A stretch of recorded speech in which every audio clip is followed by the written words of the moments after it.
So hello everyone, कैसे हैं आप? तो हम यहाँ तक देख लिए थे कि एपी को पहचानते कैसे हैं और एपी एपी में नंबर ऑफ टर्म्स क्या होते हैं, यानी nth टर्म उसका क्या होता है ये देख लिए थे। कॉमन डिफरेंस क्या होता है ये देख लिए थे। बेसिक बेसिक हमने सब कुछ देख लिया था। बीच में क्लास हमारी बंद हो गई थी, थोड़ा सा बैटरी उसकी डिस्चार्ज हो गई थी लैपटॉप की, तो इसलिए क्लास बीच में बंद हो गई थी। वो इसी इसी क्वेश्चन पर बंद हुई थी, तो वहीं से हम आगे कंटिन्यू कर रहे हैं। क्वेश्चन है how many terms are there in AP. एक एपी दी गई है और उसमें पूछ रहा है कि नंबर ऑफ टर्म्स कितने हैं। हम इसमें मान लेंगे क्या, let there are n terms. हम मान के चल रहे हैं इसमें नंबर ऑफ टर्म्स एन होंगे। अगर एन टर्म्स होंगे यानी एनवा टर्म हमारा लास्ट टर्म होगा। एनवा टर्म हमारा क्या होगा, लास्ट टर्म होगा। और लास्ट टर्म क्या दिया है, वन वन वन। तो हमको अच्छे से पता है फार्मूला, कल की वीडियो में डिस्कस किए थे कि nth टर्म क्या होता है, T n equal to a plus n minus one into d होता है। ये कितना दिया है, ये वन वन वन दिया है। तो ए कितना है, थ्री है, plus n minus one. D कितना आएगा इसका, अगर हम कॉमन डिफरेंस निकालेंगे तो कॉमन डिफरेंस कहीं से भी निकाल सकते हैं, सिक्स माइनस थ्री, थ्री आएगा। Common difference three equal to one one one. इसको सिंप्लीफाई कर लेंगे तो three n minus three equal to, ये थ्री इधर चला जाएगा तो कितना आएगा, वन जीरो एट। तो थ्री एन इक्वल टू, फिर से वही आएगा क्या, वन वन वन। तो n equal to one one one upon three, तीन त्रिक नौ, तीन सत्ते इक्कीस। तो इसका आंसर कितना है, एन इक्वल टू 37। तो टोटल इसमें नंबर ऑफ टर्म्स कितने आएंगे, 37। ये इसका आंसर है। तो इस तरह से इस सवाल को लगाएंगे। आगे देखते हैं इसमें। अभी इसमें एक छोटा सा कॉन्सेप्ट बचा हुआ है कि nth टर्म का सम क्या होता है। हमने पहले ही डिस्कस किया था कि तीन सेक्शंस में पढ़ेंगे, दो हम कंप्लीट कर चुके थे और तीसरा हमको यही बताना था कि सम ऑफ टर्म्स कैसे निकालते हैं। उससे पहले ये सवाल देखते हैं, विच टर्म्स ऑफ एपी। एक एपी दी गई है, उसमें कह रहा है कौन सा टर्म माइनस एटी वन होगा, ये हमसे पूछा गया है। Also in any terms zero. कह रहा है कि क्या इसमें कोई टर्म जीरो भी होगा। इसमें दो सवाल पूछा है, पहला ये कि इसका माइनस एट्टी वन टर्म कौन सा होगा, और दूसरा कह रहा है कि क्या इसमें कहीं अगर ऐसे हम इसकी एपी पूरा बनाए तो कहीं जीरो आएगा या नहीं आएगा। तो देखो इसको कैसे करते हैं। जो पहला सवाल है माइनस एट्टी वन, हम इसको मान के चल रहे हैं कि let nth term, nth term will be minus eighty one, will be minus eighty one. तो हम मान ले रहे हैं कि nth term minus eighty one होगा, तो n equal to minus eighty one, ये हम लिख दिए। nth टर्म क्या होता है आपको अच्छे से पता है, a plus n minus one into d. ये कितना है, माइनस एट्टी वन, यहाँ माइनस है। ए कितना है, ट्वेंटी वन है, plus n minus one. D कितना है, डी अगर यहाँ से करेंगे एटीन माइनस ट्वेंटी वन, तो माइनस थ्री आएगा। Minus three equal to minus eighty one. इसको सिंप्लीफाई कर लेंगे, twenty one minus three n plus three equal to minus eighty one. यहाँ से सिंप्लीफाई सिंप्लीफाई करेंगे कितना आएगा, ट्वेंटी वन और थ्री, ये ट्वेंटी फोर आएगा, minus three n equal to minus eighty one. ये इधर जाएगा तो माइनस ट्वेंटी फोर होगा। कितना आया, माइनस फाइव और एट टू जा, एट और टू टेन। हाँ ठीक है, तो ये माइनस से माइनस कट गया तो n इक्वल टू कितना आया, यहाँ से n इक्वल टू एक सौ पाँच बटे तीन, तीन त्रिक नौ, तीन पचे पंद्रह, थर्टी फिफ्थ टर्म। यानी जो हम मान के चले थे कि nth term minus eighty one होगा, तो n की वैल्यू कितना आई, थर्टी फाइव। यानी थर्टी फिफ्थ टर्म जो होगा, thirty fifth term will B, thirty fifth term will be minus eighty one. ये हमारा पहले सवाल का आंसर हो गया कि थर्टी फिफ्थ टर्म इसका क्या होगा, माइनस एट्टी वन होगा। अब इसके दूसरे टर्म सवाल पे चलते हैं। दूसरा सवाल क्या कह रहा है कि टर्म में क्या किसी टर्म में जीरो आएगा या नहीं आएगा। फिर वैसे करेंगे, let nth term will be zero, nth term will zero या विल बी जीरो। तो a n equal to 0। nth term क्या होता है, a plus n minus one into d equal to 0। वही लगाएंगे, a कितना है 21 plus n minus one into d. D कितना आया था, सीरीज वही है तो डी वही रहेगा 21 प्लस, प्लस नहीं यहाँ पे माइनस होगा, -3n प्लस 3 इक्वल टू 0। अब यहाँ कितना आएगा, -3n इक्वल टू -24, ये कट गया। n इक्वल टू 8, यानी एट्थ टर्म इसका 0 होगा। आप निकाल के भी देख सकते हैं, इसका एट्थ टर्म 0 आएगा। अगर आपको लग रहा है कि आंसर सही है या गलत है, तो आप चेक कर सकते हैं कि इसका एट्थ टर्म क्या होगा। हम क्या जानते हैं, एट्थ टर्म अगर निकालना हो तो ए एट अगर निकालना हो तो क्या होगा, ए प्लस 8 - 1 7 डी, यही होगा ना। और ए इसमें दिया है कितना, ए 21 है और डी कितना है -3 है। आप चेक कर सकते हैं, तो ए एट कितना आएगा, ए एट जो आएगा तो ए 21 प्लस 7 इंटू -3 कितना आया 21 -21 इक्वल टू 0। देखिए एट्थ टर्म इसका 0 आया ना, तो यही हमारा यहाँ भी आ रहा था। हमने मान के चला हम कि एन टर्म हमने माना कि 0 होगा और एन की वैल्यू कितना आई 8 आई, इसका मतलब इसका एट्थ टर्म 0 होगा। तो इस तरह से हम इस सवाल के दोनों पार्ट को लगा सकते हैं। -81 टर्म 35th टर्म आएगा -81 और इसका एट्थ टर्म आएगा 0। ये सवाल का आंसर है। तो आई होप सवाल समझ में आ गया होगा। अब आगे बढ़ते हैं, थियरी में थोड़ा सा बचा हुआ है कि सम ऑफ फर्स्ट एन टर्म्स क्या होता है। देखिए हम सीरीज लिखना शुरू कर रहे हैं, जैसे हमने जनरल टर्म पढ़ा था। अगर कोई जनरल फॉर्म में एपी लिखना हो तो कैसे लिखते हैं, ए, ए प्लस डी, ए प्लस 2d और ए प्लस 3d, ऐसे लिखते हैं। इसी तरह से अगर हम सम करते हैं, अगर पूछा जाए कि फर्स्ट टू टर्म्स का सम, यानी इसका इसका सम, अगर पूछा जाए पहले तीन पदों का सम तो इसका इसका सम, अगर पूछा जाए पहले चार पदों का सम तो इसका और इसका सम, तो इसको जो हम डायरेक्ट लिख सकते हैं, इसका जो डायरेक्ट फार्मूला है एस एन, यानी एन टर्म का सम। अब एन की वैल्यू कुछ भी हो सकती है, दो टर्म का सम हो सकता है, तीन का हो सकता है, चार का हो सकता है, आठ का हो सकता है, किसी का भी हो सकता है। तो सिंपल ये फार्मूला है कि S n equal to n by two, two a plus n minus one into d. ये है फार्मूला, यहाँ से हम एन टर्म का सम निकाल सकते हैं। और अगर मान लीजिए इसी को अगर थोड़ा सा और चेंज करके लिखना हो तो ए एन इक्वल टू क्या होता है, a plus n minus one into d होता है। ठीक है, तो अगर हम इसको थोड़ा सा लिखें, इसको लिख सकते हैं ए प्लस ए, कोष्टक के अंदर वाले की बात कर रहे हैं, ब्रैकेट के बाद इसको ए टू ए को क्या लिख सकते हैं, a plus a plus n minus one into d. तो ये देखिए ये ए एन हुआ कि नहीं हुआ, यहाँ से तो इसको लिख सकते हैं एक और रूप में कि n by two a plus ये ए एन, इस तरह से भी लिख सकते हैं। अगर सीरीज में एन टर्म्स ही हैं और पूछ रहा है कि एन टर्म्स का सम बताइए, तो पहला टर्म और एनवा टर्म अगर दिया है तब भी हम निकाल सकते हैं। अगर पहला टर्म और लास्ट टर्म दिया है उसको हम निकाल सकते हैं इस सीरीज का टोटल सम कितना होगा। इसी को अगर एन टर्म ही है तो उसको एल भी लिख सकते हैं, S n equal to n by two a plus, मान लीजिए उस सीरीज में एल ही टर्म है, यानी और लास्ट टर्म एल ही है, एन ही टर्म है, उसको हम लास्ट टर्म बोल रहे हैं, तो ए प्लस एल लिख सकते हैं। यानी किसी सीरीज के, मान लीजिए ये सीरीज है 2 4 6, इस तरह से है।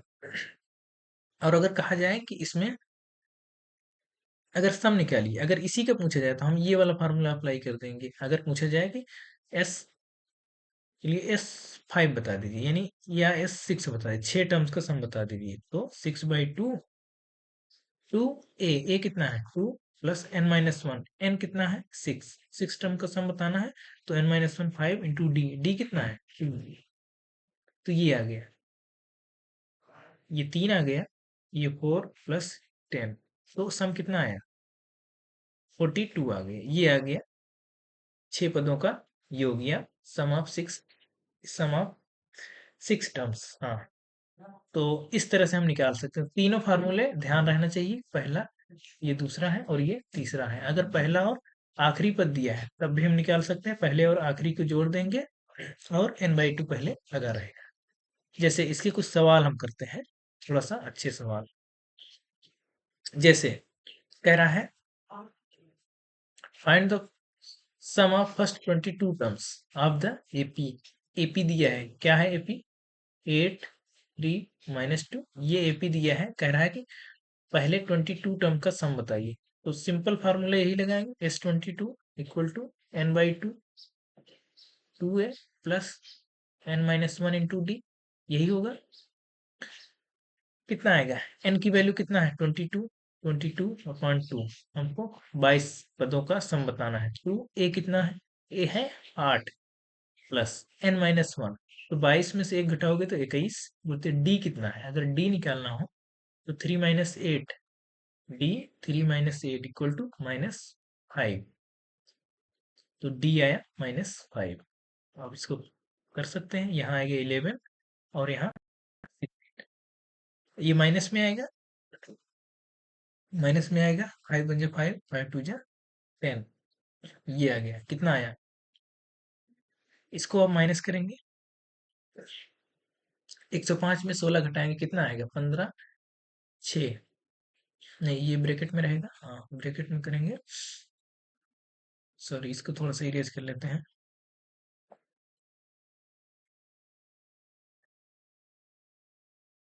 11 इंटू जो भी आएगा माइनस में आएगा। हम छोटे में से बड़ा घटा रहे हैं तो माइनस में आएगा। तो 15 में से 6 गए 9, यहाँ 9 बचे, 9 में से 1 गए 8, तो -89 है। इसका गुणा कर लेते हैं तो कितना आएगा? -11 9 99, 9 आएगा, 11 8 88, 88 और 8 ये आएगा। ये इसका आंसर आएगा। आप गुणा चेक कर सकते हैं सही है या गलत है। तो गुणा आप खुद से कर सकते हैं। तो इसको हमने सॉल्व कर लिया, इसका आंसर इसका कितना आया? -979। तो 22 पदों का योग इसका कितना आया? -979। कुछ और सवाल इसमें हम देखते हैं। जैसे थोड़ा सा सवाल, लेवल थोड़ा सा बढ़ रहा है सवाल का, तो आप ध्यान दीजिएगा। Find the first find the sum of first 20 terms of N AP which a equal to 1 और 20th टर्म इज 58 दिया है। देखिए, इसमें एक चीज है कि अगर हमको सम ऑफ टर्म्स निकालने हैं तो हमको पता क्या क्या होना चाहिए। पहली बात तो हमको एन पता होना चाहिए कि कितने कितने टर्म का सम निकालना है, एन चाहिए। उसके बाद ए चाहिए, ए प्लस n-1 इंटू डी।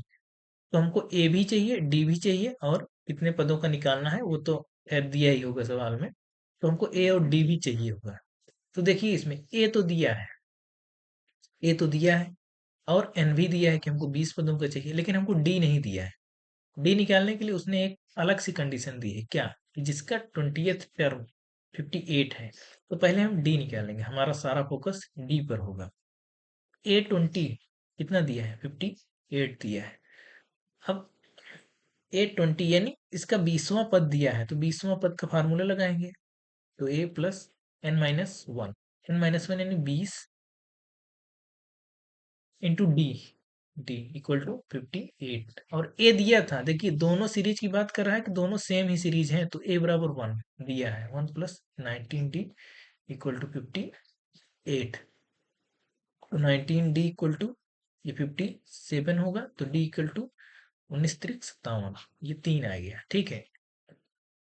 तो डी यहाँ से आ गया 3। अब हमको फार्मूले में देखो सब कुछ पता है, तो हमको अब S20 निकालना है। S20 यानी कि 20/2 ए कितना है? 1 प्लस n-1, तो 19 आएगा। n-1 इंटू डी कितना आया? 3 आया। तो यहाँ से आराम से कर सकते हैं, यहाँ 10 आया और यहाँ कितना आया? 19 और 3 57 और 1 58। तो आंसर इसका कितना आया? 580, ये इसका आंसर आया। तो सवाल कठिन नहीं है। देखिए, हमको जितने भी अननोन होंगे सबको निकालने का कोई ना कोई सवाल में कंडीशन दी होगी। जैसे ए तो डायरेक्ट दिया था, और जो निकालना था वो तो दिया ही था है। और इसके लिए थोड़ा सा एक कंडीशन दे दिया गया था, क्या? कि 20वां टर्म इसका 58 है, तो यहाँ से हम डी निकाल लेंगे। तो हमको ए चाहिए, डी चाहिए। अगर सम निकालना है तो ए और डी हमको पता होना चाहिए, अगर किसी पद में अगर सम निकालना है। आगे देखते हैं, एक थोड़ा सा डिफरेंट टाइप का सवाल है। आगे, find the sum of first 20 terms of N AP whose nth term is given. इसमें हमको निकालना है क्या, पहले ये पता होना चाहिए निकालना क्या, S24 निकालना है। तो हमको उसके लिए चाहिए क्या, उसके लिए देखिए क्या लिखेंगे, 24/2 n/2 2a प्लस n-1 यानी 23 × d, ये इतना चाहिए हमको, इतना चाहिए, यानी हमको a चाहिए और d चाहिए। a और d के लिए देखिए क्या दिया है, हम यहाँ से निकालेंगे अब। हालांकि ये ऐसे नहीं है, ये ऐसे लिखा गया है, ए एन इक्वल टू 3 + 2n, वो लिखने में थोड़ा सा गलती हुई है। तो a n equal to 3 + 2n दिया है। तो इसमें क्या करेंगे, ये हमने हालांकि पीछे भी बताया था। अगर हमको देखिए पहला टर्म निकालना है तो एक एन की जगह 1 रखेंगे, तो पहला टर्म 3 + 2 × 1 कितना आया, 5। दूसरा टर्म अगर निकालना है तो 3 + 2 × 2 कितना आया, 7।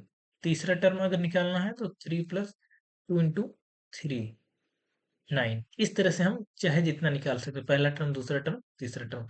तो यहाँ से A1 वही पहला टर्म होता है, A 5। D निकालने के लिए A2 - A1, तो D कितना आया, 2 आ गया, A भी आ गया, D भी आ गया, आराम से कर सकते हैं। हाँ, यहाँ पे वैल्यू रख दीजिए, हो जाएगा 24/2। 24/2 2a, 2 × 5 प्लस 23 × d कितना है, 2। ये आपका आंसर आ गया, कितना है, यहाँ 12 आएगा, यहाँ 10 आएगा, प्लस 23×2 = 46। तो 12 × 46 और 10 56। तो कितना है इसका आंसर, 12×6 = 72, 2 7, 12×5 = 60 और 7 7 672 आ गया, ये आ गया आपका आंसर। तो ऐसे निकालेंगे हम, ये देखेंगे कितनी कंडीशन दी है और कितने अननोन है। तो जितने अननोन होंगे उतनी कंडीशन हमको देगा सवाल हल करने के लिए। तो हमको ए और डी चाहिए होता है, तो उसके लिए हमें चाहे जो यहाँ पे कंडीशन बदल सकता है। ये तो था डी निकालने का तरीका, यानी ये सवाल पूरा करने का तरीका। देखिए इसमें आगे क्या पढ़ना है, थोड़ा सा एक और छोटा सा ही टॉपिक है, ये बहुत डीप में नहीं पूछता है सवाल। इससे अर्थमेटिक मीन क्या होता है किसी भी सीरीज के, जैसे 2 4 6 8 ऐसे करके है। तो हमेशा अगर इसमें देखेंगे, अगर इसमें दो टर्म, तीन टर्म लें, 2 4 और 6, तो हमेशा जो बीच वाला टर्म होगा ना, बीच वाला जो टर्म होगा, जैसे 4 है, तो वो पहले और तीसरे के सम का आधा होगा हमेशा। कितना, 6 2 8/2। ये इसी को बोलते हैं अर्थमेटिक मीन, इसी को बोलते हैं अर्थमेटिक मीन। अगर a b c are in AP, अगर ए बी सी एपी में है, तो ये आता कहाँ से है, तो देखिए क्या लिख सकते हैं, हमेशा कॉमन डिफरेंस बराबर होता है। तो अगर बी माइनस ए चाहे लिखें, चाहे सी माइनस बी लिखें, दोनों में बराबर ही आएगा, चाहे दूसरे से पहले को घटाएं या तीसरे से दूसरे को घटाएं तो बराबर ही आएगा। तो देखिए बी को अगर यहाँ करेंगे तो 2b आएगा, 2b इक्वल टू, ये ए इधर चला जाएगा, ए प्लस सी। तो यहाँ से क्या लिख सकते हैं, B equal to A + C/2 लिख सकते हैं, ऐसा लिख सकते हैं, हाँ लिख सकते हैं। तो देखिए बीच वाला टर्म बी ही हुआ ना, बी ही हुआ, तो बी इक्वल टू कितना आया, A + C/2, इसी को बोलते हैं अर्थमेटिक मीन। यही होता है अर्थमेटिक मीन। तो अगर पूछे अर्थमेटिक मीन निकालना, अगर कोई सवाल जैसे दे दिया गया है कि find the arithmetic mean of 2 and 12, तो अगर कहा जाए 2 और 12 का अर्थमेटिक मीन निकालना है, तो अर्थमेटिक मीन ऑफ 2 एंड 12 ये क्या होगा, हमेशा 2 + 12/2, बस यही होगा, 12 × 2 = 14/2 7। तो 2 और 12 का अर्थमेटिक मीन कितना आएगा, 7 आ गया। तो इस तरह से छोटे छोटे सवाल इसमें बन सकते हैं कि अर्थमेटिक मीन क्या होता है और कैसे निकालते हैं।